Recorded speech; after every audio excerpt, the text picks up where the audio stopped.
एक ओंकार सतनाम करता पुरख निर्भव निर्वैर अकाल मूरत अजूनी सैभं गुर प्रसाद।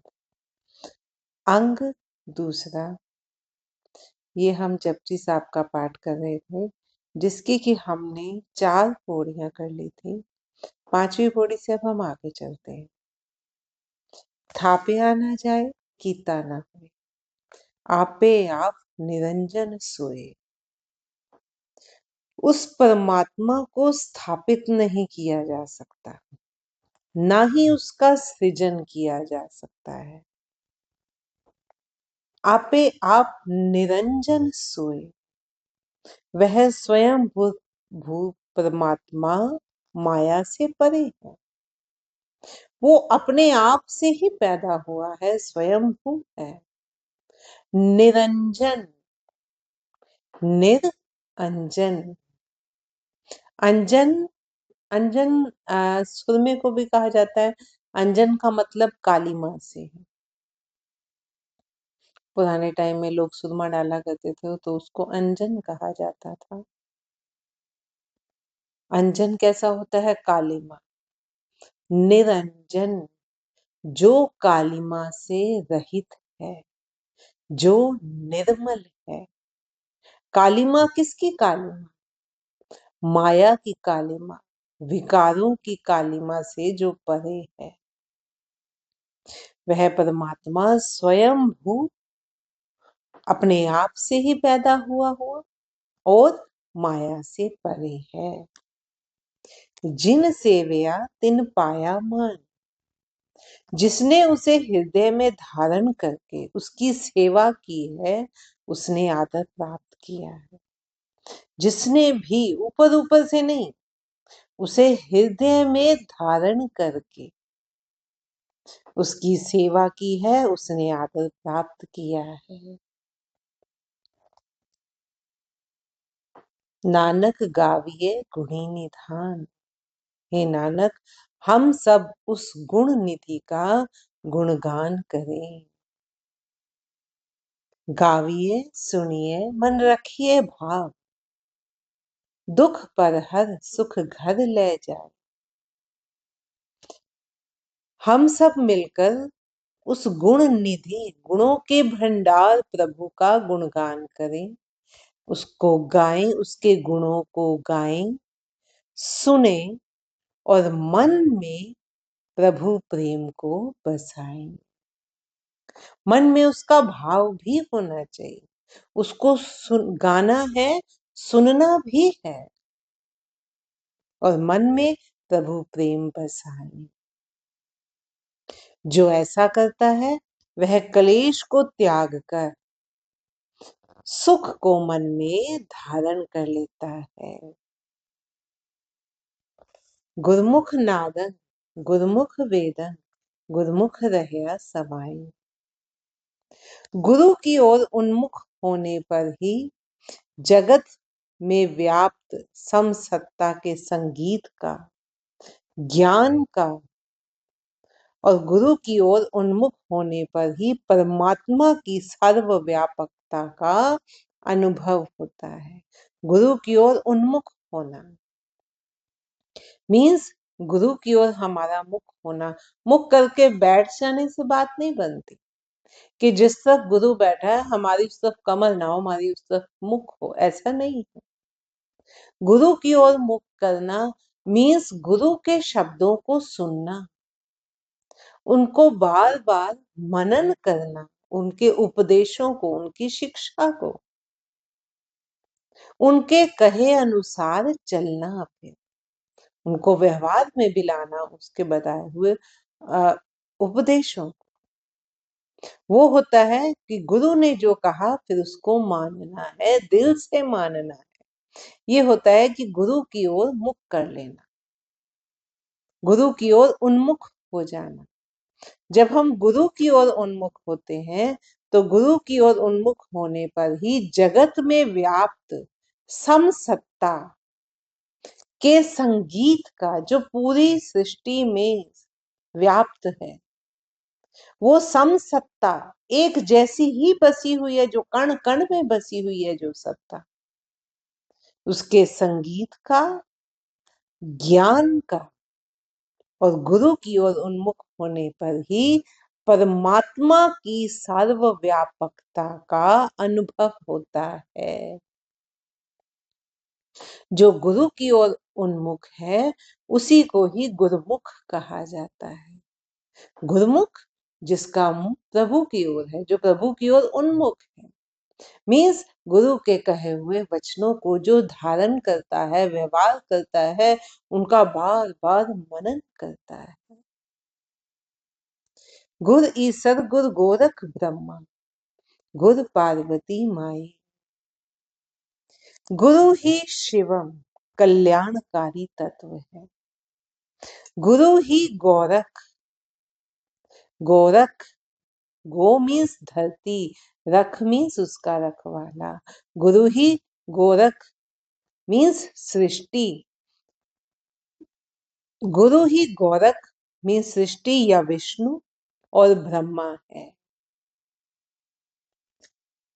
और गुरु ही पर्वत की तरह अडिग है, मां पार्वती की तरह है। जे हूं जाना आखा नहीं, कहना कथन न जाए। उस प्रभु के विधान को समझ सकने पर ही, उस प्रभु के विधान को, जो उसका विधान है, उसको समझ सकने पर भी वह अवर्णनीय है। अगर वो समझ में आ भी गया ना, फिर भी उसका वर्णन नहीं किया जा सकता। उसके गुण अपार है, वो फिर भी अवर्णनीय है। जे हूं जाना आखा नहीं, कहना कथन न जाए। जितना भी विधान को समझ सकते हैं हम, फिर भी वो अवर्णनीय है। गुरा एक देह हो जाए, सबना जिया का एक दाता, सो में बिसर न जाए। हे गुरु, मेरी एक पिपासा सदैव बनी रहे कि सब जीवों के दाता एक ही प्रभु को मैं कभी ना भूलूं, जो सभी जीवों का दाता है। चाहे वो जीव छोटा है, बड़ा है, सभी जीवों का जो दाता है, मैं उस प्रभु को कभी भी ना भूलूं। तीरथ नाम जे तिस भाव, विण भाणे के नाय कर। यदि उसे रिझा सकूं तो मैं तीर्थों पर भी स्नान करूं, अन्यथा बिना उसे प्रसन्न किए स्नान का क्या लाभ। लोग तीर्थों पर जाते हैं, सोच कर देखना, लोग तीर्थों पर जाते हैं, तीर्थ पर जाने का मतलब क्या है। तीर्थ पर जब हम पहले जमाने में जब जाया करते थे लोग, तब यातायात के इतने साधन नहीं थे, लोग एक भाव लेकर जाते थे। उस भाव में ही इतने दिन वो बिता देते थे कि हम प्रभु के तीर्थ पर जा रहे हैं, स्नान करने जा रहे हैं। स्नान करते थे, स्नान करने के साथ ऐसा होता था कि कोई एक अवगुण हम यहाँ छोड़कर जा रहे हैं। मैं हरिद्वार के किसी मंदिर में गई थी, वहां मंदिर में स्पेशली लिखा हुआ था कि आप तीर्थ पर आए हो तो अपनी एक कमी को, अपनी एक बुराई का त्याग करके जाओ, तभी वो स्नान सार्थक है। क्या हम ऐसा करते हैं? नहीं करते। हम जाते हैं डुबकी, आजकल के टाइम में डुबकी मारते हैं और सोचते हैं आहा हम पवित्र हो गए। कहाँ से पवित्र हुए? वहां तो लोग खेल रहे हैं। अगर मन में भाव नहीं है, अगर आपने मन, तभी वो कहते थे कि आपने एक अवगुण को छोड़ दिया, वहां आप विसर्जित कराए, मीन्स वो अवगुण आपका छूट गया, तो उस अवगुण की वजह से जो भी अंदर मैल थी वो सब शुद्ध हो गए। मन की को पवित्र करके आए हैं, उस तीर्थ का मतलब वो होता था तीर्थ स्नान का। अगर वो भाव नहीं है, अगर हम अपना कुछ मैल वहां साफ करके नहीं आ सके, शरीर की मैल नहीं, मन की मैल, अपने किसी एक अवगुण का विसर्जन नहीं करके आए, कम से कम एक अवगुण का, तो फिर वो स्नान व्यर्थ है। फिर तो आप चाहे स्विमिंग पूल में डुबकी मारो या गंगा मैया में डुबकी मारो, एक ही बात है। और आजकल का नजारा कुछ ऐसा ही है, बड़े अफसोस की बात है। वहां जाकर देखो तो वहां लोग खेल रहे हैं, डुबकियां मार रहे हैं, डुबकियों पे डुबकियां मार रहे हैं और सिर्फ खेल रहे हैं। किसमें है वो भाव? कौन अपने मन की मैल उतार के आ रहा है? बल्कि अहंकार की एक और मैल चढ़ा कर आते हैं। वो कैसे? कि मैं आज तक, हम एक हरिद्वार का ही एग्जाम्पल ले रहे हैं तो उसी पर बात कर लेते हैं, कि आज से पहले मैं 20 बार हरिद्वार जा चुका हूँ। इस बारी जो मैं गया था, 21वीं बार गया। ये क्या है जो मैं गया था? ये अहंकार। मीन्स अब तक तो मैं 20 बार हो आया, अब 21वीं बार होके आया हूँ। अहंकार की एक और मैल चढ़ाकर, अहंकार की एक और लेयर अपने ऊपर चढ़ाकर आया। जो करके आना था वो तो कर नहीं पाए, अहंकार की मैल और चढ़ गई, एक लेयर और चढ़ गई हमारे ऊपर। तो वही वो कह रहे हैं गुरु, गुरु महाराज, अगर मैं उसको भाऊं, यदि मैं उसे रिझा सकूं, तभी मैं तीर्थ स्नान करूं, अन्यथा बिना उसे प्रसन्न किए स्नानों का क्या लाभ? कोई लाभ है ही नहीं। तीर्थ नावा जेतिस भावा, बिन विण भाणे के नाय करी, जेती सिरठ उपाय वेखा, विण कर्मा के मिले ले।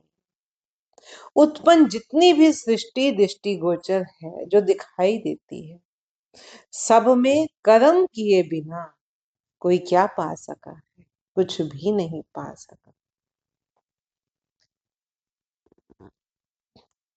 केवल एक परमात्मा ही, केवल एक ही परमात्मा की सुशिक्षा में आस्था रखने पर ही मानव की बुद्धि में अवस्थित रत्नों, जवाहरों और माणिकों का अनुभव होने लगता है।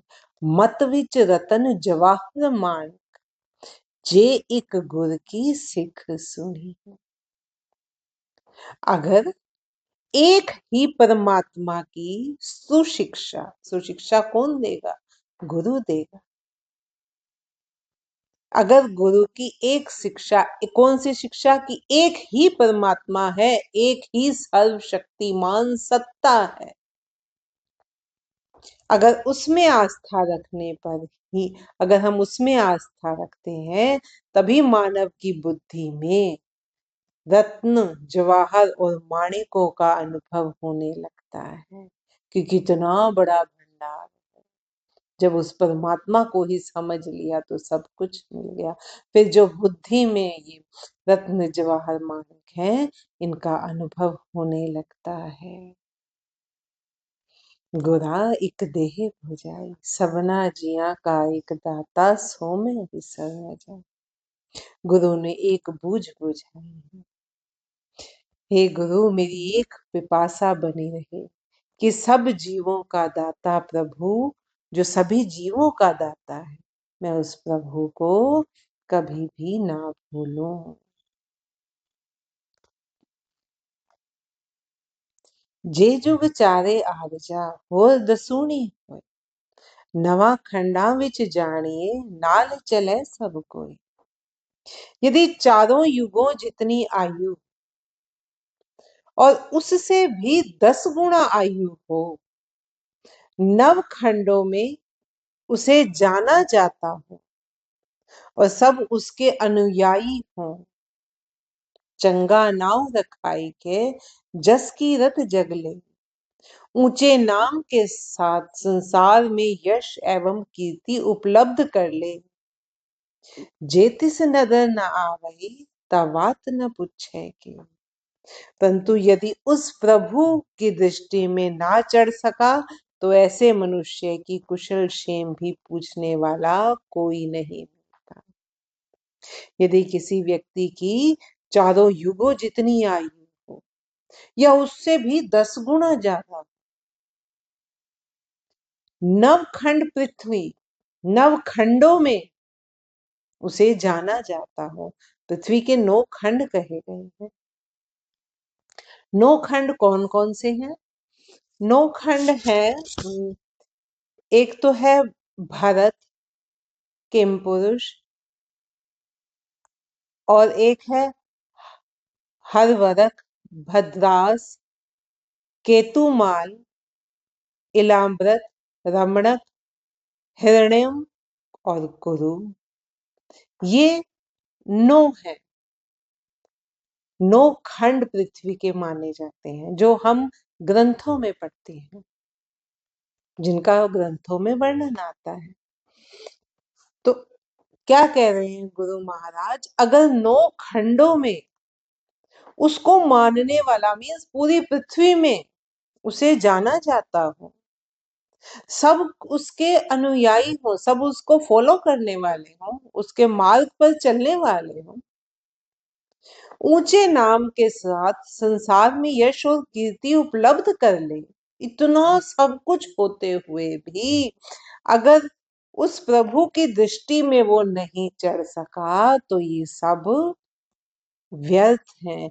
फिर ऐसे मनुष्य की कुशल क्षेम पूछने वाला भी कोई नहीं मिलता।